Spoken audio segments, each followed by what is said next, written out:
Date है आज 5 जनवरी 2021। और आज हम करंट अफेयर करने के बाद कल के करंट अफेयर और आज के करंट अफेयर पे बेस्ड क्वेश्चन करेंगे। क्वेश्चन लास्ट में ही करेंगे हम रोज़ की तरह, ठीक है। तो चलते हैं फर्स्ट, देखते हैं क्या टॉपिक क्या है आज के। ये टॉपिक है जी, फर्स्ट क्या है, मन्नाथु पद्मनाभन, इनसे रिलेटेड न्यूज़ है। ये पर्सन है, ये क्या है ये देखेंगे। फसई से रिलेटेड न्यूज़ है। अभी ट्रांसफैट की जो लिमिट है उसको स्लैश कर दिया, मतलब कम कर दिया है। इसे देखेंगे क्या न्यूज़ है। एक international organisation of securities commission, इससे रिलेटेड न्यूज़ है, इसे देखेंगे। स्कॉटिश इंडिपेंडेंस रेफरेंडम, स्कॉटलैंड ने रेफरेंडम लाने के लिए फिर से डिमांड की है। ये क्या रिलेटेड न्यूज़ है, इसके बारे में क्या है सब देखेंगे। नेक्स्ट वन है atmosphere and climate research modelling observing systems and services scheme across scheme. ये क्या है, किससे रिलेटेड है, इसे पढ़ेंगे। नेक्स्ट है UK to abolish the tampon tax. ये टेम्पन टैक्स क्या होता है इसे देखेंगे। नेंद्रन बनाना क्या है, इससे रिलेटेड क्या न्यूज़ है देखेंगे। और पोंग डैम से रिलेटेड क्या न्यूज़ है, कहाँ पे लोकेटेड है, सब देखेंगे।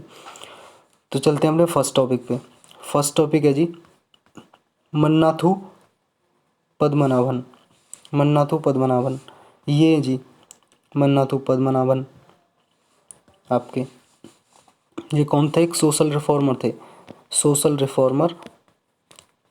रिफॉर्मर एंड फ्रीडम फाइटर, मतलब आज़ादी की लड़ाई में भी इन्होंने पार्टिसिपेट किया, भाग लिया, हिस्सा लिया। और सोशल रिफॉर्मर मतलब सामाजिक बुराइयों को जो मिटा के वेल्फ, मतलब उन्हें रिफॉर्म करता हो, सुधार करता हो, उन्हें बोलते हैं सोशल रिफॉर्मर, सामाजिक सुधारकर्ता हिंदी में। तो इनके बारे में क्या है, क्यों न्यूज़ में थे, क्योंकि इनकी अभी बर्थ एनिवर्सरी आई थी, मतलब जन्मदिन आया था 2 जनवरी को, तो इसलिए न्यूज़ में थे और बहुत ही इम्पोर्टेंट है ये, तो इसलिए हम इसे पढ़ रहे हैं। तो इनके बारे में क्या है देखते हैं। ये यही इंडियन सोशल रिफॉर्मर और फ्रीडम फाइटर थे। कहाँ से थे, केरल से थे। ये कब हुआ था इनका जन्म, 2 जनवरी 1878 में, और 1970 में एक्सपायर हो गए थे। नेक्स्ट इनके बारे में क्या है, नेक्स्ट है जी इन्होंने क्या है एंटी अनटचेबिलिटी एजिटेशन चलाए थे। अनटचेबिलिटी पता है ना आपको, छुआछूत, जैसे किसी पर्टिकुलर कास्ट, जाति या किसी पर्सन को देख के छुआछूत करते हैं, उसके साथ अनटचेबिलिटी बोलते हैं इंग्लिश में।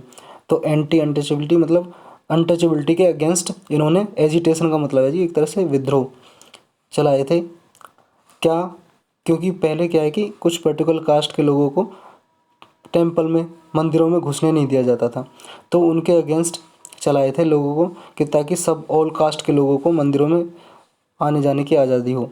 तो इसके लिए इन्होंने एजिटेशन चलाए थे।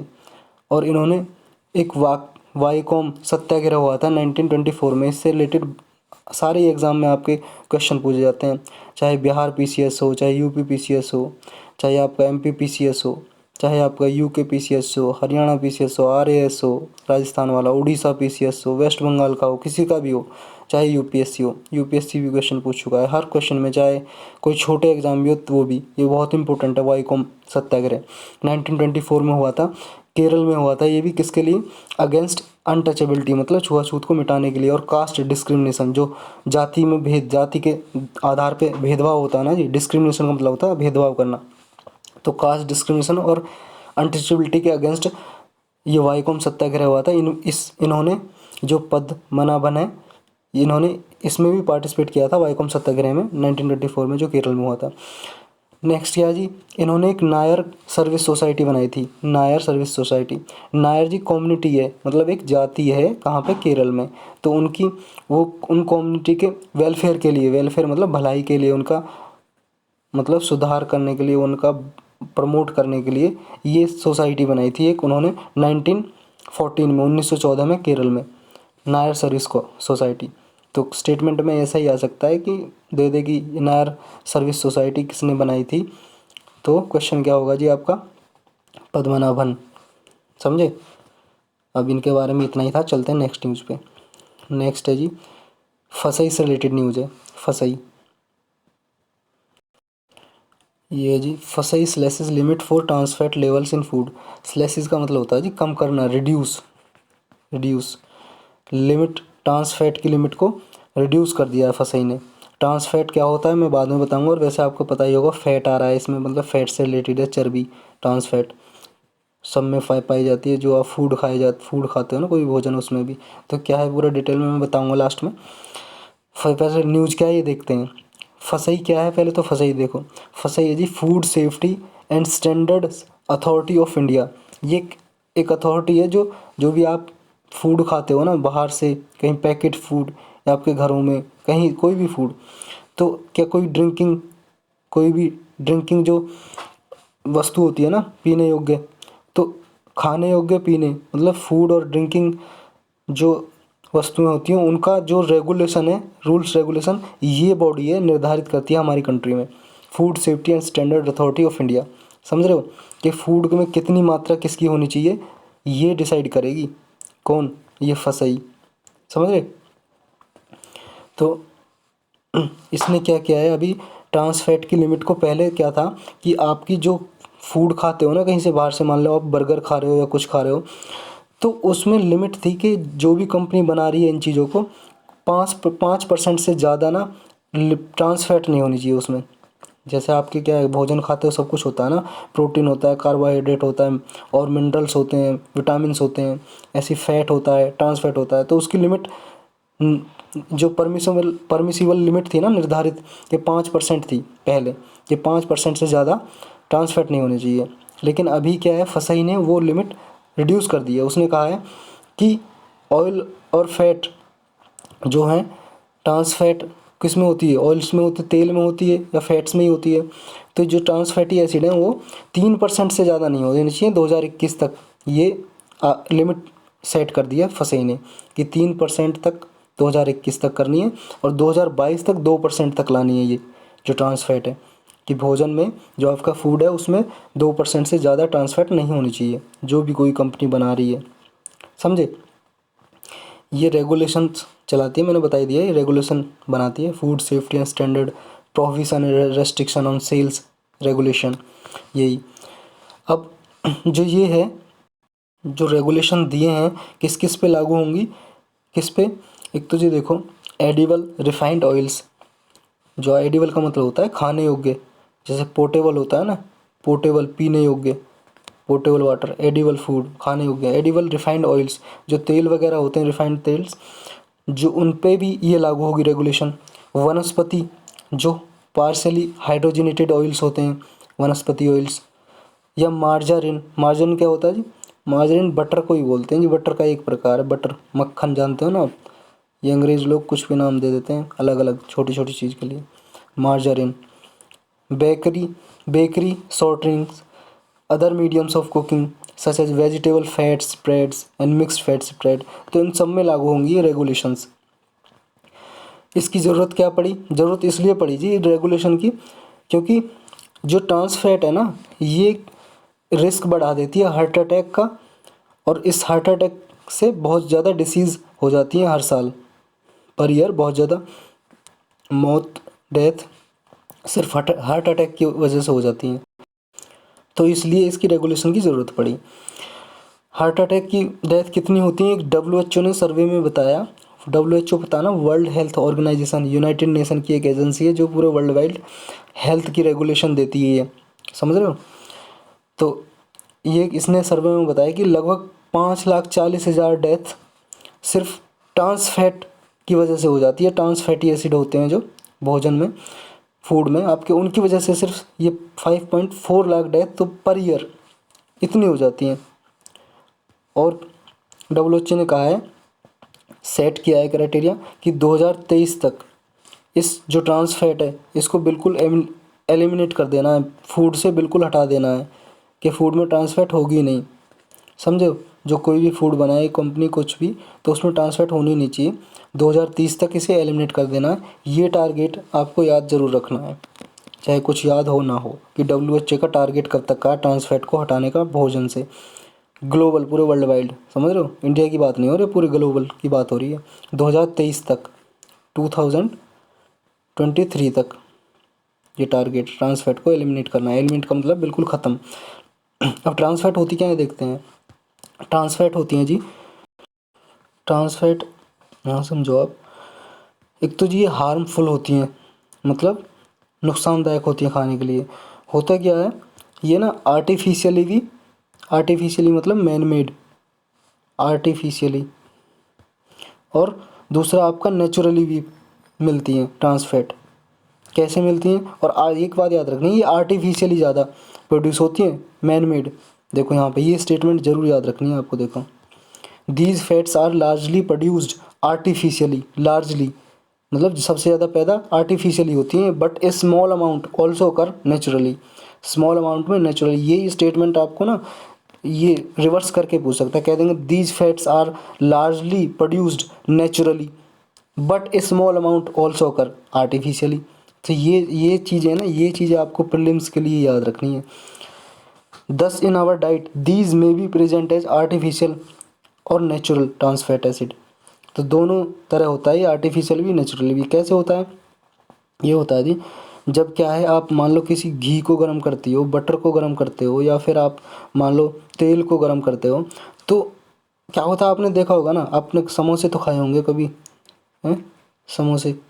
तो समोसा खाते हो तो आप, समोसा बनता है, ये कढ़ाई है जी, ये तेल है, इसमें तेल है, ठीक है। तो क्या है, समोसे बन रहे हैं, इसने इसी में 20-25 लीटर तेल डाला कढ़ाई में समोसे बनाने वाले ने, और ये पूरे दिन भर गर्म होता रहेगा, समझ रहे हो। और अगर बच भी गया ना, फिर कल यही गर्म होगा, इसमें समोसे तले जाएंगे आपके। तो ये बार बार गर्म होके ना ट्रांस फैटी एसिड बन जाते हैं इसमें। कैसे, हाइड्रोजन रिएक्ट कर जाता है, हाइड्रोजन होता है आपका, वो रिएक्ट कर जाता है। देखो ये क्या है, artificial trans fat acid are formed, कब बनते हैं, व्हेन, जब hydrogen is made to react with the oil, जब हाइड्रोजन ऑयल से रिएक्ट कर जाता है तो वो क्या है, ट्रांस फैट एसिड बना देते हैं, ट्रांस फैटी एसिड, समझ रहे हो। तो इसलिए कहा जाता है कि बाहर का खाना नहीं खाना चाहिए, क्योंकि एक ही तेल को भी इतना गर्म कर देते हैं, बार बार गर्म होने से वो क्या है, आपके लिए बहुत ही हार्मफुल है, नुकसानदायक, बिल्कुल जहर हो गया जी, जहर। और ये बंद होता किस किस में, ये देख लो, वो मैंने बता ही दिया, ये वनस्पति ऑयल, वेजिटेबल ऑयल, जो आपके सब्जियों से ऑयल, या फिर मार्जरीन, वही मक्खन बटर, यही था जी इसमें बस। अब जो फसई के बारे में थोड़ा पढ़ लेते हैं, जिसके आया था, food standard and safety and standard authority of India. ये क्या है जी, ये एक एक्ट बनाया था गवर्नमेंट ने 2006 में, food safety and standard act 2006। किस लिए, यही फूड और ड्रिंकिंग जो आपकी वस्तुएं, थिंग्स हैं, उनको क्या है, आर्टिकल जो फूड आर्टिकल है और ड्रिंकिंग आर्टिकल है, उनको रेगुलेशन, उनके लिए रेगुलेशन बनाई जा सके, रूल्स बनाए जा सके कि कितनी लिमिट किस में होनी चाहिए। आपको पता है ना, फूड आर्टिकल में आप जो कांच भी खाते हो, ग्लास, लीड जो होता है, लेड बोलते हैं, लेड होता है जो, वो भी होता है। इससे क्या है, टेस्ट बढ़ाने के लिए। आपने जब पता होगा, न्यूज़ थी, मैगी बैन हुई थी, मैगी, तो उसमें लेड पाया गया था, लेड डाला जाता था। शीशा कांच होता है जो आप, जो घरों में आपके विंडो में कांच लगा होता है ना, वही होता है ये लेड, ये डाला जाता है टेस्ट बढ़ाने के लिए, स्वाद बढ़ाने के लिए मैगी में, समझ रहे हो। देख लो अब ये खाने जो कितने हार्मफुल हैं आपके लिए। तो एक एक्ट बनाया था 2006 में, तो इसके थ्रू रूल्स एंड रेगुलेशन बनाई थी। इस एक्ट के थ्रू ये बनाई थी फसई, कब, 2011 में। गवर्नमेंट ने सोचा भाई रूल्स तो बना दिए, एक ऐसी अथॉरिटी होनी चाहिए कि जो सिर्फ रूल्स रेगुलेशन इस एक्ट के थ्रू बनाए, तो इसका काम यही हो। तो एक अलग से अथॉरिटी बना दी 2011 में, 2011 में, समझे। एक्ट तो 2006 में बना था, ध्यान रखना, लेकिन अथॉरिटी उसके 5 साल बाद बनाई। जब एक्ट से बनाई है तो कैसी बॉडी हो गई, ये स्टैट्यूटरी बॉडी हो गई ना, एक्ट से बनी है तो। और इसका हेडक्वार्टर न्यू दिल्ली में है, न्यू दिल्ली में। और एक बात और इंपॉर्टेंट याद रखनी है, कौन सी मिनिस्ट्री के अंदर काम करती है ये करती है जी, ministry of health and family welfare के अंदर। और ऑटोनोमस बॉडी है, मतलब स्वतः है, खुद रूल्स रेगुलेशन बना सकती है अपने, ऑटोनोमस का मतलब, समझे। इतना ही था इसमें। चलते हैं नेक्स्ट टॉपिक पे। नेक्स्ट है जी IOSCO। ये क्या है, international organisation of securities commission, securities commission. ये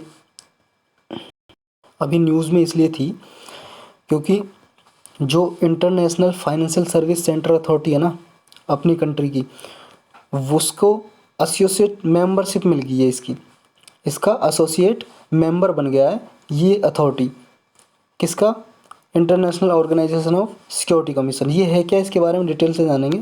पहले इसके बारे में जानते हैं, ये international financial services centre authority. इससे पहले सिर्फ सेंटर के बारे में जानते हैं, इंटरनेशनल फाइनेंशियल सर्विस सेंटर। ये सेंटर के पीछे सिर्फ अथॉरिटी लगा दो, वो अथॉरिटी बन जाएगी IFSCA। पहले एक ये सेंटर है, सेंटर ये कहाँ पे, ये सेंटर है जी गिफ्ट सिटी में। गिफ्ट सिटी कहाँ पे, गांधीनगर में। और गांधीनगर पता है आपको गुजरात की कैपिटल है, गुजरात की कैपिटल गांधीनगर में गिफ्ट सिटी है। गिफ्ट सिटी कुछ भी नहीं है जी, गिफ्ट की फुल फॉर्म है Gujarat international financial tech city. मतलब एक ये सिटी है क्या, इंडस्ट्रियल एरिया है ये लगा लो। अब यहाँ पे कंपनी बैंक वगैरह सिस्टम ये है यहाँ पे, इसलिए इसको गिफ्ट सिटी नाम रख दिया बस इसका, समझ रहे हो। फाइनेंस, इसके देखो नाम में आ रहा फाइनेंस टेक सिटी, मतलब बैंक वगैरह सब कुछ ये हैं, रेगुलेटर, शेयर मार्केट वगैरह। तो यहाँ पे क्या है, एक सेंटर है इंटरनेशनल फाइनेंशियल सर्विस सेंटर, और इसको इसको रेगुलेट करने के लिए एक अथॉरिटी बनाई जिसका नाम है international financial service centre authority. और ये कब बनाई, ये बनाई जी 2019 में एक एक्ट बनाया, समझे। और ये बनाई 2020 में इस एक्ट के थ्रू ये authority IFSC international financial service centre authority. देखो यहाँ पे लिखा है 19 में एक्ट बनाया और फिर 2020 नहीं लिखा है यहाँ पे, लेकिन 2020 में बनाई थी ये। तो एक्ट के थ्रू बनाई तो क्या हो गई, स्टैट्यूटरी बॉडी हो गई, ये भी याद रखना, ये भी स्टैट्यूटरी बॉडी। तो ये काम क्या करती है, ये काम करती है जी, जो जैसे यहाँ पे इसमें लिखा नहीं हुआ, मैं बता देता हूँ कि आपका ये गिफ्ट सिटी है, इसमें जितने भी क्या है फाइनेंशियल एक्टिविटीज़ होंगी ना उनको रेगुलेट करेगी, उनको रेगुलेट करेगी, उनके लिए रेगुलेशन, रूल्स एंड रेगुलेशन बनाएगी, नियम कि कैसे करना है, उन्हें कैसे रेगुलेट करना है, क्या नियम होने चाहिए उनके लिए। जैसे मान लो आप शेयर मार्केट का नाम सुना होगा ना, शेयर मार्केट, और सेबी का नाम सुना होगा आपने, सेबी, सेबी नाम तो सुना ही होगा ना, SEBI security exchange board of India. ये क्या है, एक अथॉरिटी है इंडिया की, 1992 में बनाई थी, 1992 में एक एक्ट पास किया था, ये भी स्टैट्यूटरी बॉडी है। ये क्या करती है, सिक्योरिटी मार्केट को रेगुलेट करती है, शेयर मार्केट। जैसे आपने Bombay exchange, Bombay stock exchange का नाम सुना होगा ना, बॉम्बे स्टॉक एक्सचेंज, आपने न्यूज़ में देखा होगा, निफ्टी निफ्टी विफ्टी आता रहता है न्यूज़पेपर में। तो इन चीज़ों को रेगुलेट करती है सेबी, शेयर मार्केट वगैरह को, कि शेयर परचेज करने के लिए, सेल करने के लिए, बेचने खरीदने के लिए क्या रूल्स रेगुलेशन होने चाहिए। ऐसे ऐसी सारी फिनेंशियल जो एक्टिविटी होगी ना इस गिफ्ट सिटी में, गिफ्ट सिटी में वो ये रेगुलेट करेगी, समझे हो। अब इसके बारे में जान लेते हैं, जो जिसका मेंबर बनाया ये IFSCA, किसका, international organisation of security commission. ये क्या है, एक इंटरनेशनल ऑर्गेनाइजेशन है, समझे। ये क्या करती है, वर्ल्ड की जो सिक्योरिटी और फ्यूचर मार्केट होती है ना, ये जो शेयर मार्केट है आपकी, शेयर शेयर पर तो पता है ना आपको, शेयर कुछ नहीं होता जी, एग्रीमेंट होता है। शेयर, शेयर हो या बॉन्ड हो, एक एग्रीमेंट होता है, बस कागज़ का टुकड़ा है, एग्रीमेंट समझौता। इस पे लिखा होता है इतने रुपए का शेयर है, 1000 का, 500 का, कितने का। ऐसे ही बॉन्ड पे, शेयर पे क्या है, इंटरेस्ट मिलता है, ब्याज। और बॉन्ड सॉरी शेयर पे मिलता है प्रॉफिट, शेयर पे मिलता है क्या, प्रॉफिट। मतलब जितना गवर्नमेंट को प्रॉफिट हुआ है, गवर्नमेंट नहीं, जितना कंपनी का है या गवर्नमेंट का, किसका भी शेयर है ये, गवर्नमेंट कंपनी का हो या प्राइवेट कंपनी का हो। मतलब प्राइवेट कंपनी है एक, जियो का शेयर ले लिया आपने, तो मान लो आपने 1000 रुपये का शेयर लिया है और कंपनी को एक साल में प्रॉफिट 10% का हुआ है। अगर कंपनी को 10% का प्रॉफिट हुआ है ना, तो आपको भी प्रॉफिट 10% मिलेगा। आपका 1000 का शेयर 10% मिल जाएगा साल में, 100 रुपये। तो ऐसे ही आते रहेंगे जितने भी साल का शेयर लिया आपने। ऐसे बॉन्ड में क्या है, इंटरेस्ट मिलता है, ब्याज हर साल उसमें फिक्स होता है। मान लो आपने 1000 रुपये का बॉन्ड लिया और उसने कहा कि 5% या 10% या 20% ब्याज मिलेगा हर साल आपको, चाहे कंपनी को लॉस हो या प्रॉफिट, उससे मतलब नहीं है, यही होते हैं। तो ये भी क्या है, जो international organisation of security commission, एक इंटरनेशनल एसोसिएशन है, ये क्या सिक्योरिटी और फ्यूचर मार्केट को रेगुलेट करेगी, रेगुलेट। और मतलब उसके लिए नियम, रूल्स वगैरह पूरे ग्लोबली, वर्ल्ड वाइड रूल्स वगैरह बताती है, स्टैंडर्ड सेट करती है कि ये रूल आपको फॉलो करने चाहिए ताकि कंट्रोल किया जा सके, इन्फ्लेशन, महंगाई वगैरह ना हो और मार्केट कोलैप्स ना कर जाए मार्केट, समझे। तो ये इसका हेडक्वार्टर कहाँ पे है, मैड्रिड में। मैड्रिड स्पेन की कैपिटल है, राजधानी पता होगा आपको। ये लिखा है देखो जी यहाँ पे, इंटरनेशनल बॉडी है ये, क्या करती है, वर्ल्ड सिक्योरिटी रेगुलेटर है, सिक्योरिटीज़ को रेगुलेट करती है। और क्या लिखा है इसके बारे में, यहाँ पे देखो एक इम्पोर्टेंट चीज़ है इसके बारे में, ये वाला पॉइंट ये याद रखना, क्या ये G20 और फाइनेंशियल स्टेबिलिटी बोर्ड के साथ मिलके काम करती है। कौन? ये इंटरनेशनल ऑर्गेनाइजेशन सिक्योरिटीज़ कमीशन है जो आपका, ये किस किस के साथ, G20 और FSB फाइनेंशियल स्टेबिलिटी बोर्ड के साथ मिलके काम करती है रेगुलेटर का। और इसकी मेंबरशिप क्या है, मतलब 1983 में एस्टेब्लिश हुई थी ये ऑर्गेनाइजेशन। और इसके मैंने बताया ना, इसके इंस्टीट्यूशन मेंबर होते हैं, गवर्नमेंट नहीं होती डायरेक्ट। जैसे अभी क्या है, इंटरनेशनल ये फाइनेंशियल सर्विस सेंटर अथॉरिटी हमारी गुजरात में, ये इसकी मेंबर है। जो सिक्योरिटी रेगुलेटर होते हैं वो इसके मेंबर होते हैं, डायरेक्ट गवर्नमेंट मेंबर नहीं होती इसके इंटरनेशनल ऑर्गेनाइजेशन जो सिक्योरिटी कमीशन है। और ये 1983 में हुआ था, समझ गए। और जो इसकी मेंबरशिप है, मतलब लगभग मोर देन 95% जो वर्ल्ड की सिक्योरिटी मार्केट है वो इसके मेंबर हैं, जिन इसके IOSCO के सिक्योरिटी मार्केट रेगुलेटर मैंने बताया था। जैसे आपका यही हो गया आपका IFSCA, और आपका सेबी मैंने बताया था, जैसे सेबी रेगुलेट करता है। तो ऐसे इसके जो मार्केट रेगुलेटर होते हैं ना वो इसके मेंबर होते हैं, समझे। तो इसके बारे में इतना ही था। लेकिन इसमें ये क्या है, IOSCO ये G20 और FSB के साथ फाइनेंशियल सिक्योरिटी बोर्ड के साथ मिलकर काम करती है। तो ये G20 के बारे में भी क्वेश्चन पूछ लेते हैं, इस साल भी आ गया था क्वेश्चन, तो इनके बारे में भी थोड़ा पढ़ लेते हैं। तो G20 क्या है, एक ये ना जी इसलिए कि जी का मतलब है ग्रुप ऑफ 20 कंट्रीज, लेकिन 20 कंट्रीज है नहीं, इसमें 19 कंट्रीज है और प्लस यूरोपियन यूनियन है, इसलिए इसे बोलते हैं ग्रुप ऑफ 20 कंट्री। 19 तो कंट्री हैं, 19 देश हैं और एक यूरोपियन यूनियन। यूरोपियन यूनियन पता है ना आपको, यूरोप के जो देश है ना, यूरोप कॉन्टिनेंट महाद्वीप है, यूरोप महाद्वीप, उसमें जो देश आते हैं उसके कुछ देशों ने मिलकर एक यूनियन संघ बनाया हुआ है। तो उनकी क्या है, सारे ट्रेड वगैरह आसानी से हो, व्यापार उनमें एक दूसरी कंट्री में आसानी से हो, समझे। इसलिए उन्होंने एक यूनियन बनाया, उसके नाम है यूरोपियन यूनियन। तो G20 में 19 देश और यूरोपियन यूनियन को मिला के बोलते हैं G20, ग्रुप ऑफ 20 नेशन। तो ये इंटरनेशनल फोरम में एक गवर्नमेंट मिलके और सेंट्रल बैंक के गवर्नर जो होते हैं वो पार्टिसिपेट करते हैं इसमें, इसकी मीटिंग होती है। ये G20 बना क्यों गया था, ताकि जितनी भी कंट्री हैं इनमें ट्रेड का फैसिलिटेशन हो सके, मतलब व्यापार आसानी से हो सके, इसलिए बनाया था। कब बनाया था, 1999 को, 26 सितंबर 1999 को, 1999 में बनाया था जी, ये याद रखना आपको। और इसके मेंबर कंट्री कौन कौन से हैं, ये हैं जी देखो 20, एक तो यूरोपियन यूनियन आपका 20 वाला हो गया, और 19 Argentina, Australia, Brazil, Canada, China, France, Germany, India, Indonesia, Italy, Japan, Korea, Mexico, Russia, Saudi Arabia, South Africa, Turkey, United Kingdom and United states.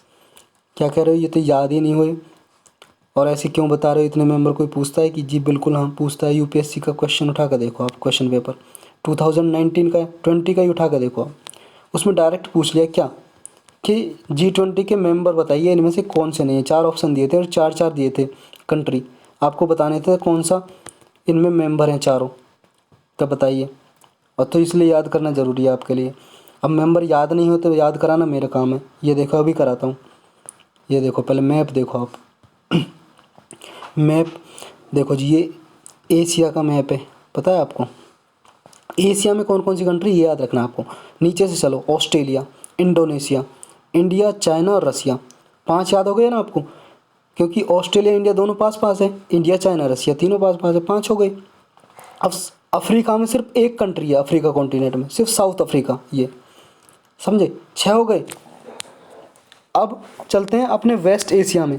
Waste Asia में सिर्फ 2 कंट्री हैं, टर्की और सऊदी अरबिया, समझे। टर्की और Saudi Arabia ये भी Asian countries है, मतलब वेस्ट एशिया हो गया। तो एशिया में टोटल कंट्री कितनी होगी, 5 और 2 7, और ये एक 8 हो गया, समझे। और आपका यूरोप में चलते हैं। अब यूरोप में 4 कंट्रीज हैं, कौन कौन सी, यूनाइटेड किंगडम, जर्मनी, फ्रांस और इटली, ये 4 कंट्री हैं, जर्मनी, फ्रांस, इटली और यूके। अब साउथ अमेरिका में चलते हैं, 2 कंट्री हैं सिर्फ, ब्राज़ील और अर्जेंटीना। फिर नॉर्थ अमेरिका में 3 कंट्री, यूएस, कनाडा और मैक्सिको, यूपर वाली 3। तो ये कंट्रीज है, शायद आपको याद हो गई होंगी, एक बार दोबारा देख लो कि ये एशिया में ये कंट्रीज है 7, 4 कंट्री यूरोप में है और 1 कंट्री सिर्फ अफ्रीका में, 2 है साउथ अमेरिका में, 3 नॉर्थ अमेरिका में। तो याद हो गई होंगी अब आपको। अब चलते हैं फाइनेंशियल स्टेबिलिटी बोर्ड। ये क्या है? ये जी, ये भी एक इंटरनेशनल बॉडी है। इसमें क्या है, ये भी रेगुलेशन देती है फाइनेंशियल सिस्टम के लिए। मतलब कि जो बैंक होते हैं ना हमारे कंट्रीज़ में किसी भी, उनको कौन कौन से रूल्स रेगुलेशन स्टैंडर्ड सेट करती है, नियम वगैरह सेट करती है कि ये आपको रूल्स रेगुलेशन मानने चाहिए अगर इन्फ्लेशन कंट्रोल करनी है, मतलब महंगाई को कंट्रोल में रखना है। इन्फ्लेशन मतलब महंगाई होती है, मुद्रास्फीति भी बोलते हैं हिंदी में इन्फ्लेशन को। तो उसके लिए रूल्स रेगुलेशन सेट करती है ये। और बहुत मतलब जो बोरोइंग लोन के लिए, समझो, उसके लिए भी स्टैंडर्ड सेट करती है ये। तो ये कब बनी थी? ये जी G20 का ही समिट हुआ था, मतलब मीटिंग, समिट का मतलब है जी मीटिंग हुई थी लंदन में अप्रैल 2009 में। तो तब सेट की थी ये फाइनेंशियल स्टेबिलिटी बोर्ड। और इससे पहले फाइनेंशियल स्टेबिलिटी फोरम चला करता था, फाइनेंशियल स्टेबिलिटी फोरम चला करता था, उसकी जगह ये सेटअप कर दिया फाइनेंशियल स्टेबिलिटी बोर्ड। 2009 में सेटअप की गई थी, ये याद रखना आपको।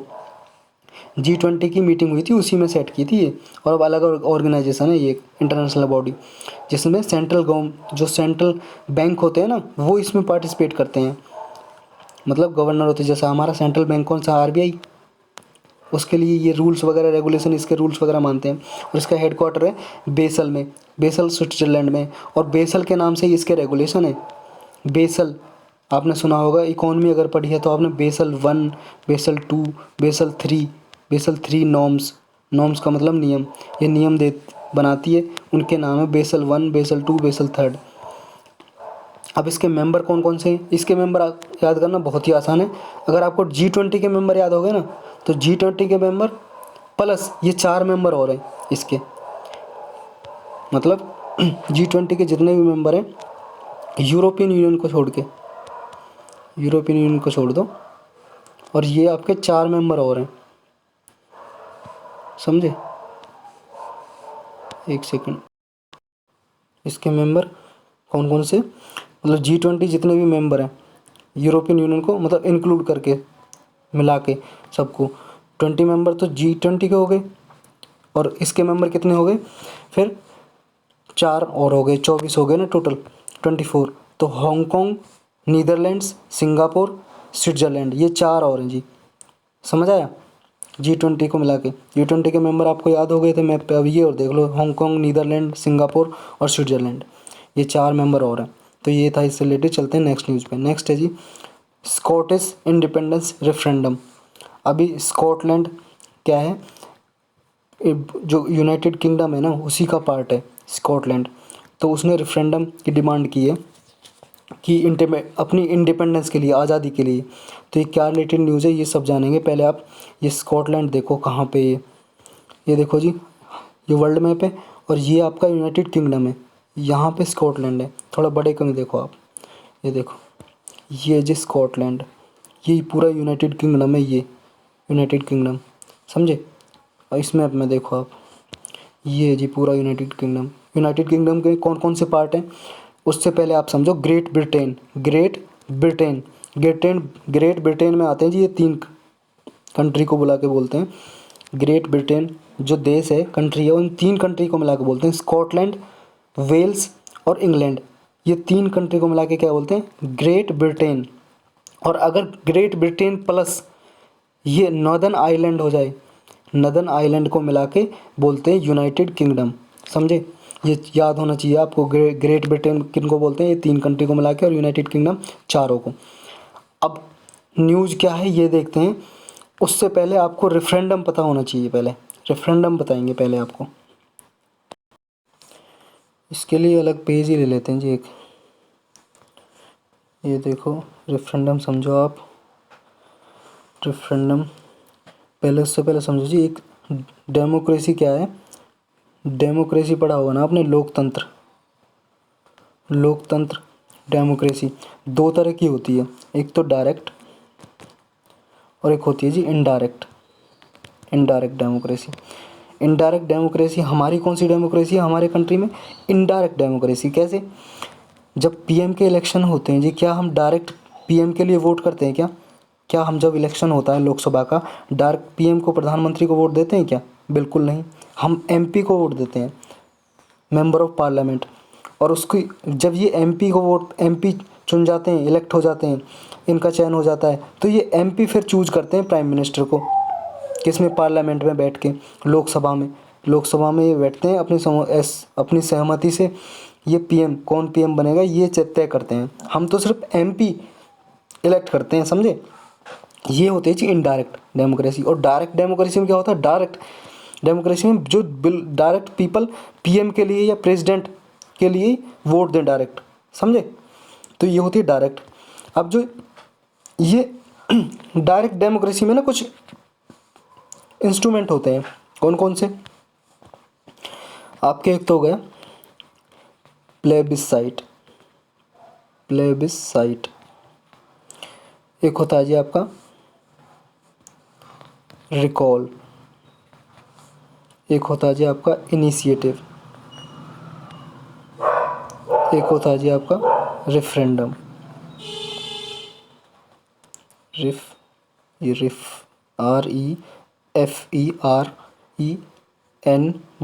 रेफरेंडम। तो अब इनको एक एक करके समझते हैं। प्लेबिसाइट क्या होता है? प्लेबिसाइट को जनमत भी बोलते हैं हिंदी में, जनमत। ये क्या है जी? मान लो कोई एक्ट लाना चाहती है गवर्नमेंट, ये उन्हीं में होते हैं, याद रखना, हमारे कंट्री में नहीं होते ये रेफरेंडम तो हुआ है हमारी कंट्री में, वो मैं बताऊंगा। लेकिन प्लेबिसाइट डायरेक्ट डेमोक्रेसी जिनमें होती है उन्हीं में ये होते हैं। ये क्या होता है प्लेबिसाइट? कि मान लो किसी गवर्नमेंट को एक्ट बनाना, कोई कानून बनाना है, तो क्या करेगी? उसे गवर्नमेंट पब्लिक का वोट लेगी, उस पर पब्लिक में दे देगी, आप वोट करो कि आप इस एक्ट को बनवाना चाहते हो या नहीं। तो क्या है, जो पब्लिक वोट करती है, अगर मान लो 50% से ज़्यादा वोट आ गई, जितनी भी वोट हुई, मान लो 100 वोट हुई और 51 वोट इसके पक्ष में आ गई कि हाँ एक्ट बनाना चाहिए, तो गवर्नमेंट क्या है वहाँ की, कंपलसरी नहीं है, फिर भी वो चाहे तो बनाएगी, नहीं चाहेगी तो भी नहीं बनाएगी, समझो। और मान लो इसने, पब्लिक ने कहा 49% वोट आई, नहीं बनाना चाहिए, तब भी गवर्नमेंट का मन है तो फिर भी बना देगी। कोई कंपलसरी नहीं है, मैंडेटरी नहीं है कि पब्लिक की माने, लेकिन हाँ पब्लिक में देती है ताकि पब्लिक की राय जान सके कि पब्लिक क्या चाहती है, कि वो इस पे कानून चाहती है या नहीं चाहती, समझे? ये होता है प्लेबिसाइट। और रिकॉल होता है जी, मान लो आपने एमपी को चूज कर दिया, आपने एमएलए या एमपी जो आपके विधायक होते हैं या सांसद होते हैं, आपने चयन कर दिया, इलेक्ट हो गए, तो क्या है कि पब्लिक के पास ना ऑप्शन होता है रिकॉल। इन कंट्रियों में क्या, कि रिकॉल का मतलब है कि हटाना, रिकॉल का मतलब है यहाँ हटाना, कॉलिंग करने से मतलब नहीं है जी हाँ। रिकॉल का मतलब है हटाना, कि पब्लिक वोट करेगी कि अगर मान लो 50% से ज़्यादा पब्लिक वोट कर देती है हमें ये एमपी नहीं चाहिए, इसे हटाओ, तो इसे हटा सकती है। मतलब कि एक तरह से ये है कि जो एमपी आपने इलेक्ट किया है ना, तो इससे क्या है, पब्लिक को राइट है कि वो उसे हटा सके। और हमारी कंट्री में ऐसा नहीं है, पब्लिक नहीं हटा सकती। सर ये थर्ड क्या है, इनिशिएटिव क्या है? इनिशिएटिव पब्लिक ही स्टार्ट करती है, इसे पब्लिक इनिशिएट करती है। इनिशिएट का मतलब होता है शुरुआत करना, इनिशिएट। और ये इनिशिएटिव क्या है, पब्लिक का, पब्लिक स्टार्ट कर सकती है। कैसे? पब्लिक चाहती है कि किसी चीज़ पे कोई एक्ट बनाया जाए, कानून बनाया जाए, लॉ बनाया जाए, समझे? तो क्या है, पब्लिक एक लाएगी पेपर और पूरी, मतलब जितनी भी कंट्री में क्या है उसे डिस्ट्रीब्यूट कर देगी और लोग उस पर वोट करेंगे। पब्लिक वोट करेगी और पब्लिक मान लो 50% से ज़्यादा वोट करती है, गवर्नमेंट को सौंप देगी, तो गवर्नमेंट फिर उस भी सब्जेक्ट पे जिस पे भी वो पास किया है रेजोल्यूशन इस पब्लिक ने, इनिशिएटिव, वो क्या है, फिर वो वहाँ की जो पार्लियामेंट होगी, गवर्नमेंट होगी, वो उस पर लॉ बनाएगी, समझे? इनिशिएटिव याद रखना पब्लिक से स्टार्ट होता है, पब्लिक से। और रिकॉल भी पब्लिक ही करती है, और प्लेबिसाइट गवर्नमेंट देती है पब्लिक को। अब आ गया जी आपका लास्ट वन, रेफरेंडम, जो हम आज पढ़ेंगे। रेफरेंडम क्या है जी? रेफरेंडम है जी, मान लो जब कोई इससे कि ना अधिकतर जो मोस्टली कॉन्स्टिट्यूशनल, संवैधानिक कोई सुधार करना है तभी ये पब्लिक में रखा जाता है। जैसे मान लो अभी स्कॉटलैंड की, जो स्कॉटलैंड है ये चाह रहा है कि ब्रिटेन से अलग हो, तो ये ब्रिटेन से अलग होना चाहता है, तो पब्लिक में इसकी वोटिंग की जाती है। अगर पब्लिक 50% से ज़्यादा वोटिंग कह दे कि हाँ मैं अलग होना, मान लो 100 वोट हुई और उसमें 51 वोट ऐसी पड़ी, वो चाहती हैं स्कॉटलैंड अलग होना चाहता है, तो स्कॉटलैंड अलग होना ही पड़ेगा, समझ रहे हो? रेफरेंडम ये होता है। अब आते हैं अपने टॉपिक पे। कहाँ गया टॉपिक? अरे पेज ही चेंज कर लिया था ना हमने, तो दूसरा पेज ले लिया था। तो कहाँ पे रेफरेंडम? यहाँ पे जी, ये रहा। ये जी अभी क्या है, बोरिस जॉनसन ने बोला है स्कॉटलैंड को कि अभी टाइम नहीं है इंडिपेंडेंस को, 2000 कम से कम 2050 तक आप रेफरेंडम की बात मत कीजिए, 2050 तक। बोरिस जॉनसन पीएम है जी वहाँ के, ब्रिटेन के। अब ये रेफरेंडम लास्ट टाइम कब हुआ था? रेफरेंडम हुआ था, रेफरेंडम को बोलते हैं जनमत संग्रह, जनमत संग्रह हिंदी में। 2014 में हुआ था, 2014 में स्कॉटलैंड ने इंडिपेंडेंस के लिए। तो जब वोटिंग हुई थी कि यूके के साथ ही, यूनाइटेड किंगडम के साथ ही रहना है, मतलब 50% वोट पड़ी थी ऐसी पक्ष में कि यूनाइटेड किंगडम के साथ रहना है, तो अलग नहीं किया गया था। तो अभी इसलिए पीएम ने कहा है कि भाई साहब अभी रुक जाओ आप, अभी तो रेफरेंडम हुआ है 2014 में, और अभी तो ब्रिटेन अलग हुआ है यूरोपियन यूनियन से। आपको पता होगा ना, यूरोपियन यूनियन का पार्ट था पहले ब्रिटेन, अब अलग हो गया है। और ब्रिटेन जब अलग हो गया, इसी को नाम दिया हुआ है ब्रेग्जिट। ब्रेग्जिट सुनते होंगे आप न्यूज़ में। ये ब्रेग्जिट क्या है? ब्रेग्जिट है जी ब्रिटेन का एग्जिट होना। एग्जिट का मतलब बाहर, यूरोपियन यूनियन से बाहर हो गया, अब इसका मेंबर नहीं है यूरोपियन यूनियन का। तो इस जो वहाँ के पीएम है यही बोला है कि अभी तो हमारे दुख के आंसू सूखे नहीं हैं, फिर आप रेफरेंडम ला के इंडिपेंडेंस मांगने लगे। मतलब इन्होंने अपनी मर्ज़ी से किया जी। इसके लिए भी रेफरेंडम हुआ था ब्रेग्जिट के लिए कि यूरोपियन यूनियन से अलग होना है कि नहीं, तो लोगों ने बोला था कि हाँ अलग होना है, तो इन्होंने अलग कर लिया यूरोपियन यूनियन से। अब रूल क्या है इनके? स्कॉटलैंड और इंग्लैंड पास कब आए थे? देखो जी, स्कॉटलैंड ये 1707 1707 से पहले ना अलग कंट्री हुआ करता था, लेकिन इसने अपने आप को यूनाइटेड किंगडम में विलय कर लिया, मिला लिया, साइन कर लिया कि हम एक कंट्री मिलके रहेंगे। तो जो इनकी पार्लियामेंट थी स्कॉटलैंड की अलग, उसको भी डिसॉल्व कर दिया, मतलब ख़त्म कर दिया, और एक पार्लियामेंट बनाई गई, सिंगल पार्लियामेंट। उसका नाम था, मतलब कहाँ पे बनाई गई? लंदन में एक जगह है वेस्टमिनिस्टर मॉडल, मतलब जगह का नाम है वेस्टमिनिस्टर में बनाई गई। और याद रखना, हमारी जो पार्लियामेंट्री डेमोक्रेसी है ना, उसको भी बोलते हैं हम क्या? Westminster model. हमारी गवर्नमेंट कैसी है? वेस्ट मिनिस्टर, ये जी वेस्टमिंस्टर मॉडल बोलते हैं हमारी जो पार्लियामेंट्री फॉर्म ऑफ गवर्नमेंट है। समझे क्यों? क्योंकि जो हमारा जो पार्लियामेंट्री फॉर्म है कहाँ से लिया हमने? ब्रिटेन से लिया है। आपने लक्ष्मीकांत में पढ़े होंगे ना सोर्स, के पार्लियामेंट्री फॉर्म कहाँ से लिया है हमने, प्रेसिडेंट की जो वो है पोजीशन कहाँ से लिया हमने, इमरजेंसी पावर कहाँ से लिए, ये सब लक्ष्मीकांत में लिखा हुआ है। तो पार्लियामेंट्री फॉर्म ऑफ गवर्नमेंट हमने ब्रिटेन से लिया है ना, तो इसके मॉडल पे इसलिए बोलते हैं हमारी गवर्नमेंट भी वेस्टमिंस्टर मॉडल गवर्नमेंट है। समझे? और इन्होंने जब ज्वाइन किया था, क्यों किया था? जब इन्होंने ज्वाइन किया था स्कॉटलैंड ने, तो इन्होंने सोचा था कि जो क्या है कि इकोनॉमिक बूस्ट होगा, ट्रेड बढ़ेगी इनकी, एक साथ रहेंगे तो इनकी इकोनॉमी बूस्ट करेगी, बढ़ेगी, मतलब ट्रेडिंग बढ़ेगी, ये सभी इसलिए आए थे। और फ्यूचर में क्या है, प्रॉस्पेरिटी, समृद्धि आएगी स्कॉटलैंड में। लेकिन अब मेन प्रॉब्लम क्या है, इंडिपेंडेंस क्यों चाह रहे हैं ये लोग? स्कॉटलैंड के कह रहे हैं कि अब इनकी सोच ये आ रही है कि अगर हम अलग रहेंगे तो स्कॉटलैंड रिचर हो जाएगा, अमीर हो जाएगा। हम क्यों अपने डिसीजन, स्कॉटलैंड अपने खुद के डिसीजन खुद ले सकेगा, ओन डिसीजन खुद अपने नियम बनाएगा, और सारी मनी को अपने पर ही इन्वेस्ट करेगा स्कॉटलैंड पे। पूरे जितने भी रिसोर्सेज हैं अपने यूज़ में होंगे सारे, जो यूनाइटेड किंगडम के साथ शेयर नहीं होंगे। थर्ड क्या है जी, इसमें ये होगा कि जो अभी जो कम से कम बिलियंस ऑफ पाउंड है, जो पाउंड करेंसी है जी, कहाँ की? ब्रिटेन की। जैसे हमारे इंडिया की रुपी बोलते हैं, यहाँ की पाउंड है। तो ये बोल रहा है कि यहाँ के लोग की जो अभी न्यूक्लियर वीपन, नाभिक जो हथियार होते हैं, हथियार वीपन्स मतलब हथियार, न्यूक्लियर वीपन्स पे जो बिलियंस ऑफ पाउंड खर्च होते हैं ना, वो हमें न्यूक्लियर वीपन्स नहीं बनाने, हमें क्या है चाइल्ड केयर पे, प्रोग्राम पे, मतलब डेवलपमेंट के लिए खर्च करना है। तो ये इनकी सोच है, इसलिए सोच रहे हैं। तो इसके बारे में इतना ही था, चलते हैं नेक्स्ट न्यूज़ पे। नेक्स्ट न्यूज़ क्या है जी? नेक्स्ट है जी atmosphere and climate research modelling observing systems and services scheme. ये अक्रॉस स्कीम है जी, एक अक्रॉस स्कीम है क्या? ये मिनिस्ट्री ऑफ अर्थ साइंस के अंदर आती है। किसके अंदर? मिनिस्ट्री ऑफ अर्थ साइंस के। इसमें काम क्या है जी? कुछ नहीं है, बस वेदर फोरकास्टिंग के लिए जी, ये वेदर फोरकास्टिंग, ये क्लाइमेट सर्विसेज, वेदर फोरकास्टिंग, मान लो साइक्लोन चक्रवात कब आना, स्टॉर्म सर्जेस, थंडर स्टॉर्म कब आएगा, वेव्स सुनामी हीट वेव्स कब आएंगी, ये फोरकास्ट करती है।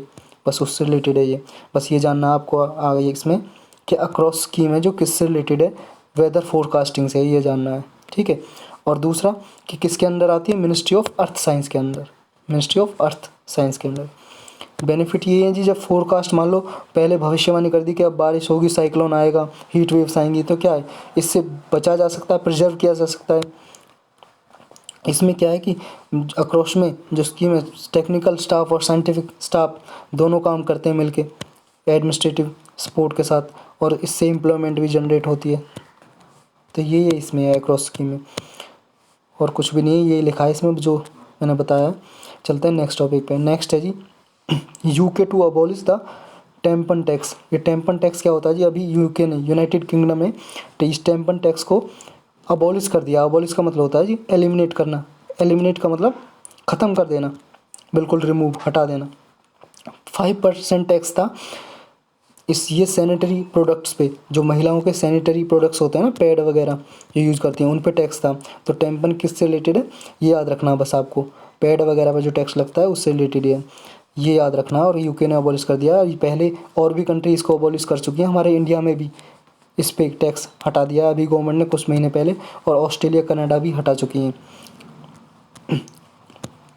क्योंकि आपको पता होगा कि विलेज रूरल एरियाज़ में इलिटरेसी के होने की वजह से वुमेंस वगैरह क्या है, जब मेंस्ट्रुअल साइकिल होती है तो गंदे कपड़े वगैरह यूज़ करती हैं, उससे बहुत बीमारियां हो जाती हैं।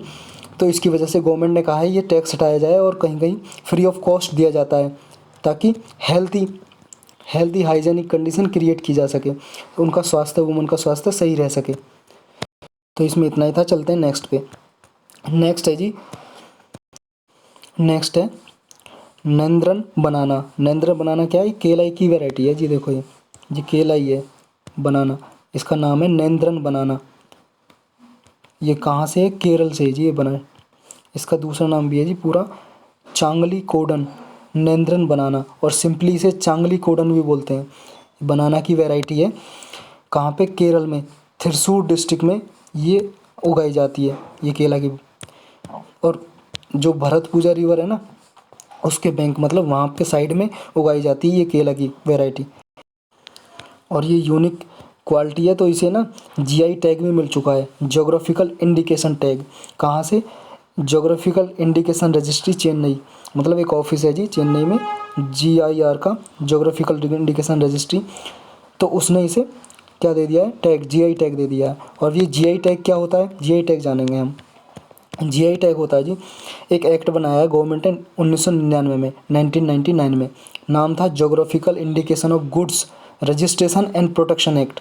ये एक्ट बनाया कानून, इसके थ्रू ये जीआई टैग दिए जाते हैं। अब जीआई टैग देता कौन है, जीआई टैग देता है जी डीआईपीआईटी डिपार्टमेंट है जी, एक department of industrial promotion and internal trade. और ये कौन सी मिनिस्ट्री के अंदर आता है, ministry of commerce and industry, ये इस मिनिस्ट्री के अंदर आता है। ये याद रखना, जीआई टैग देता कौन है, ministry of commerce and industry के अंडर एक डिपार्टमेंट है ये, department of industrial promotion and internal trade, समझे, ये देता है। ऑप्शन में ये भी हो सकता है सिर्फ डिपार्टमेंट हो सकता है सिर्फ मिनिस्ट्री हो, तो कोई भी हो आपको टिक लगा देना है। दोनों होंगे तो ये इसका डिपार्टमेंट भी होगा, कॉमा दे के ये भी लिखा होगा, ministry of commerce and industry के अंडर आता है ये डिपार्टमेंट।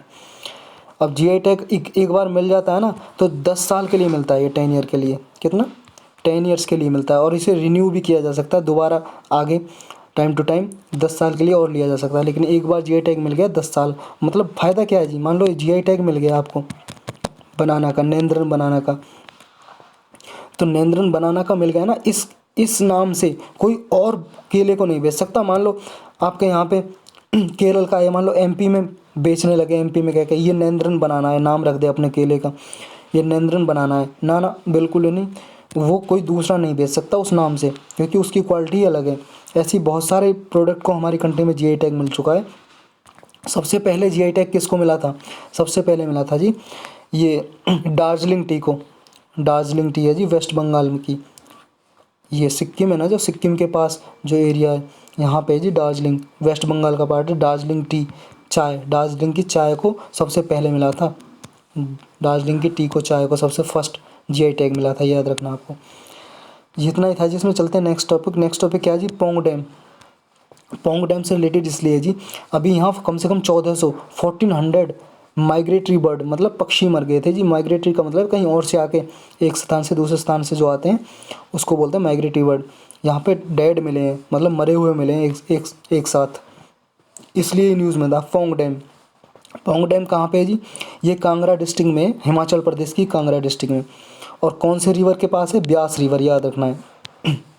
ये ब्यास रिवर के पास है जी, मतलब ब्यास रिवर पे बना हुआ है ये डैम, पोंग डैम।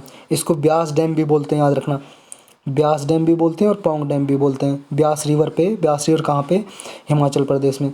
और ये डैम कहाँ पे, कांगड़ा डिस्ट्रिक्ट में पूछे तो कांगड़ा डिस्ट्रिक्ट में, हिमाचल प्रदेश में। और ब्यास रिवर कहाँ से निकलती है, ये हिमाचल प्रदेश से ही निकलती है जी, ब्यास कुंड से, जहाँ से निकलती है ब्यास कुंड नाम है उसका, समझे। तो आज के टॉपिक तो हमारे इतने थे, ख़त्म हुए। अब चलते हैं अपने क्वेश्चन पे। तो तैयार हो आप क्वेश्चन करने के लिए, बोलो यस। तो चलते हैं अपने क्वेश्चन करेंगे। अब क्वेश्चन कहाँ है, यहाँ जी, आगे क्वेश्चन पे। फर्स्ट क्वेश्चन देखते हैं, फर्स्ट क्या है। फर्स्ट है जी, Pong dam is located in which state. आपको बताना है जो पोंग डैम है कौन से स्टेट में है। अभी कराया लास्ट में, इसलिए मैंने पहले क्वेश्चन लिया कि कितना याद है आपको। देखते हैं, उत्तराखंड में, जम्मू कश्मीर में, सिक्किम में, हिमाचल प्रदेश में। जी हाँ, बिल्कुल सही, हिमाचल प्रदेश में, डी आंसर। हिमाचल प्रदेश में कहाँ, कांगड़ा डिस्ट्रिक्ट में। और कौन सी रिवर पे, ब्यास रिवर पे, ब्यास रिवर पे। सेकंड चलते हैं जी। सेकंड है जी, आपको नैनो टेक्नोलॉजी की एप्लीकेशन, एप्लीकेशन का मतलब यूज़, प्रयोग बताने हैं कि नैनो टेक्नोलॉजी एग्रीकल्चर में, कृषि करने में कहाँ कहाँ पे यूज हो सकती है। फर्स्ट स्टेटमेंट है जी, कुछ स्टेटमेंट दिए, करेक्ट स्टेटमेंट बतानी है आपको, करेक्ट। फर्स्ट है जी, delivery of pesticides, fertilisers and other agrochemicals more efficiently. मतलब कृषि करने में, खेती में पेस्टिसाइड मतलब जो वो होता है ना, पेस्टिसाइड जो कीटनाशक, फर्टिलाइज़र मतलब खाद, और केमिकल्स वगैरह को डिलीवर कृषि में डालने के लिए यूज हो सकती है क्या, nano technology. Monitoring soil condition and crop growth, मतलब सॉइल की कैसी, मिट्टी की कैसी कंडीशन है, मृदा की, मिट्टी की कंडीशन को देखने के लिए, और क्रॉप ग्रोथ कितनी हो रही है, फसल की जो ग्रोथ है, वृद्धि है कितनी हो रही है, ये सब मॉनिटर करने के लिए यूज़ हो सकता है क्या नैनो टेक्नोलॉजी का। थर्ड है जी, detection of animal and plant pathogens, पशु और प्लांट में कोई पैथोजेंस वगैरह, कोई कीट वगैरह है उसको डिटेक्ट करने के लिए यूज़ हो सकता है क्या, कोई बीमारी वगैरह को, डिसीज़ को डिटेक्ट करने के लिए। Delivery of growth hormones in A control manner, मतलब जो ग्रोथ हार्मोन होते हैं ना आपके, वृद्धि के लिए हार्मोन होते हैं फसल वगैरह में, क्रॉप में, उनको डिटेक्ट करने के लिए यूज़ हो सकता है क्या नैनो टेक्नोलॉजी का। आपको बताना जी, ऑप्शन है आपके 1 2 3, 1 3 4, 2 3 4, 1 2 3 4, बताओ जी। देखो जी, चारों ऑप्शन करेक्ट है, सब में यूज़ हो सकता है नैनो टेक्नोलॉजी का। जहाँ पे टेक्नोलॉजी आए ना, लगभग लगभग सब में यूज़ होता है नैनो टेक्नोलॉजी। और याद रखना 2020 में, और हर साल 2020 में तो कम से कम 7 8 क्वेश्चन आए सिर्फ एप्लीकेशन पे, यूज पे, कि टेक्नोलॉजी के यूज क्या है। तो आपको ये इंपॉर्टेंट क्वेश्चन है, याद रखना है ये। नेक्स्ट क्या जी, नेक्स्ट है, consider the following statement regarding bound rates और बाउंड टैरिफ। बाउंड रेट और बाउंड टैरिफ के रिगार्डिंग स्टेटमेंट दी हुई हैं कुछ नीचे, आपको बताना है कौन सी करेक्ट स्टेटमेंट है। पहली है, bound rate is the maximum rate of duty tariff that can be imposed by the importing country on an imported commodity. ये कह रहा है जी, बाउंड रेट एक ऐसा रेट है, ऐसी दर है बाउंड रेट कि जो भी मान लो कंट्री इंपोर्ट कर रही है, आयात कर रही है, आयात पे ये बाउंड रेट लगाया जाता है, एक टैक्स लगाया जाता है। टैरिफ का मतलब इसी टैक्स लगाया जाता है कि उसकी एक मैक्सिमम लिमिट है, कि मान लो 10% है, कि 10% लिमिट है, मैं कह रहा हूँ 10% मानना है, सिर्फ है नहीं, कि 10% लिमिट है मैक्सिमम, तो इससे ज़्यादा ना बाउंड रेट लगाया नहीं जा सकता। ये कह रहा है कि मैक्सिमम रेट है ये ऐसा कि जो इंपोर्ट करते हैं हम, और जो इंपोर्टिंग कंट्री, मान लो इंडिया इंपोर्ट कर रही है, समझे, चाइना से, तो इंडिया ये रेट लगा सकती है चाइना के माल पे जो गुड्स आ रहा है यहाँ से। तो पहली स्टेटमेंट ये बोल रही है। सेकंड क्या बोल रही है, bound rate agreed for any commodity at WTO is same for all the member of WTO। मतलब ये कह रहा है वर्ल्ड ट्रेड ऑर्गेनाइजेशन है ना जी, WTO पता होगा 1995 में एस्टेब्लिश हुई थी। क्यों, क्योंकि एक दूसरे कंट्री के बीच में ट्रेड को बढ़ावा दे सके, इसलिए एस्टेब्लिश हुई थी। और ट्रेड के रूल्स वगैरह ये बनाती है world wide, world trade organisation. तो ये कह रहा है कि बाउंड रेट सभी कंट्री के लिए और किसी भी कमोडिटी के लिए सेम होता है। तो आपको बताना करेक्ट स्टेटमेंट, बताओ जी, 1 2 दोनों या दोनों गलत हैं, देखो जी फर्स्ट स्टेटमेंट बिल्कुल सही है। बाउंड रेट क्या है, जो इंपोर्ट करते हैं माल उस पर ही लगाया जाता है टैक्स की तरह, और मैक्सिमम लिमिट होती है, उससे ज़्यादा नहीं लगा सकते। सेकंड स्टेटमेंट गलत है जी, हर कॉमोडिटी और हर कंट्री के लिए अलग अलग हो सकता है ये। ऐसा नहीं है चाइना के लिए हम मान लो 5% लगा रहे हैं तो किसी और कंट्री के लिए भी इतना ना बढ़ा घटा सकते हैं। लेकिन हाँ एक मैक्सिमम लिमिट होती है, उस लिमिट से ज़्यादा नहीं लगा सकते किसी कंट्री में, बस ये याद रखना है। नेक्स्ट पे चलते हैं जी। वी डी सावरकर के बारे में मैंने कल पढ़ाया था आपको, और कहा था न्यूज़ में थे, इंपॉर्टेंट है। इंडियन एक्सप्रेस में आर्टिकल आया था जी उनसे रिलेटेड, क्यों उनका केस भी परमानेंट कोर्ट ऑफ आर्बिट्रेशन में चला था, तो उसको कंपेरिजन किया था कुलभूषण यादव से, जिनका case international court of justice में चल रहा है, समझे। तो ये बताना है आपको, इनसे रिलेटेड स्टेटमेंट है कौन कौन सी। He was a secular revolutionary leader, वो एक धर्मनिरपेक्ष क्रांतिकारी नेता थे क्या। He founded he found Abhinav Bharat in 1904। 1904 में उन्होंने अभिनव भारत, एक सीक्रेट ऑर्गेनाइजेशन है, उसको फाउंड किया था क्या, बनाया था क्या। तो आपको बताना स्टेटमेंट करेक्ट कौन सी है। 1 ओनली, 2 ओनली, बोथ दोनों करेक्ट हैं, दोनों गलत हैं। ये नन है जी, नन, स्पेलिंग मिस्टेक हो गई, बीच में एन लगा लेना। बताओ जी। देखो जी पहली बिल्कुल गलत है, मैंने कल भी बताया था कि सेकुलर नहीं है, क्योंकि इन्होंने हिंदू राष्ट्र बनाना चाहते थे हमारी कंट्री को, समझे। तो जो कोई एक पर्टिकुलर धर्म को कंट्री में प्रमोट करे सिर्फ, वो धर्मनिरपेक्ष नहीं हो सकता, वो नॉन सेकुलर है, नॉन सेकुलर, ये सेकुलर नहीं है। हाँ रिवॉल्यूशनरी लीडर थे, ये सही है, लेकिन ये गलत है, समझ आया। लेकिन हाँ सेकंड स्टेटमेंट सही है जी बिल्कुल। इन्होंने अभिनव भारत को 1904 में बनाया था, और इससे पहले पता है ना आपको, एक मित्र मेला भी ऑर्गेनाइजेशन बनाई थी इन्होंने। मित्र मेला कब बनाई थी, 1899 में। और फिर जब ये अभिनव भारत बनाई थी, इसी को ही मतलब रीनेम कर दिया था, और इसी को दोनों को एक साथ मिला दिया था, एक ऑर्गेनाइजेशन हो गई थी अभिनव भारत। और इसको young society, young Indian society भी बोलते थे इसको, young Indian society, young Indian society भी बोलते थे इसको। चलते हैं नेक्स्ट क्वेश्चन पे। तो इसका आंसर क्या हो जाएगा, ओनली 1 करेक्ट है। ओनली 1 तो इनकरेक्ट है जी, 2 करेक्ट। बी आंसर हो जाएगा, बी आंसर हो जाएगा, समझे, क्योंकि वो सेकुलर नहीं थे, नॉन सेकुलर थे। Fifth, consider the following statements regarding TRIFED मैंने कल पढ़ाया था आपको, पता है ना, ट्राइबल्स के लिए। तो ये बताना है आपको, ट्राइफेड के रिगार्डिंग स्टेटमेंट दी हुई है, कौन सी करेक्ट है बताओ। फर्स्ट है जी, it is a non statutory body and works for the development of tribals. ये एक नॉन स्टैट्यूटरी बॉडी है, गैर सांविधिक बॉडी है ये, और ट्राइबल के डेवलपमेंट के लिए काम करती है। पहली स्टेटमेंट ये बोल रही है। सेकंड है, it is an autonomous body under ministry of tribals affairs. बताओ जी, मिनिस्ट्री ऑफ ट्राइबल अफेयर्स के अंदर ये काम करती है। कौन से स्टेटमेंट करेक्ट है, 1 ओनली, 2 बोथ दोनों इनकरेक्ट है। देखो जी दूसरी तो सही है, मिनिस्ट्री ऑफ ट्राइबल अफेयर्स के अंडर ये काम करती है, करेक्ट है जी। लेकिन पहली गलत है, मैंने बताया था ये एक्ट के थ्रू बनी, तो स्टैट्यूटरी बॉडी थी, नॉन स्टैट्यूटरी नहीं, समझे। तो ये स्टैट्यूटरी बॉडी है, नॉन स्टैट्यूटरी नहीं है, तो ये भी करेक्ट नहीं होगा, ये क्या होगा, इनकरेक्ट होगा। और ये जो लास्ट की इसकी स्टेटमेंट है दूसरा पार्ट, ये करेक्ट है, क्योंकि works for the development of tribals के डेवलपमेंट के लिए, विकास के लिए काम करती है। लेकिन अगर ये गलत है ना, तो इसकी वजह से पूरी स्टेटमेंट गलत हो जाएगी। ये स्टैट्यूटरी बॉडी है, नॉन स्टैट्यूटरी नहीं है। तो किसमें क्या है, सिर्फ दूसरा करेक्ट है, तो आंसर बी हो जाएगा, बी आंसर। तो आज के टॉपिक यही थे जी, हमारा ख़त्म हुआ डिस्कशन। देखो जी आपको अच्छा लगे तो प्लीज़ शेयर करो अपने फ्रेंड्स में ज़्यादा से ज़्यादा, क्योंकि जी आप शेयर करोगे तो क्या है कि मुझे मोटिवेशन मिलती है कि हाँ लोग देख रहे हैं, पसंद आ रहा है, तो मैं आगे इसको कंटिन्यू कर पाऊँगा।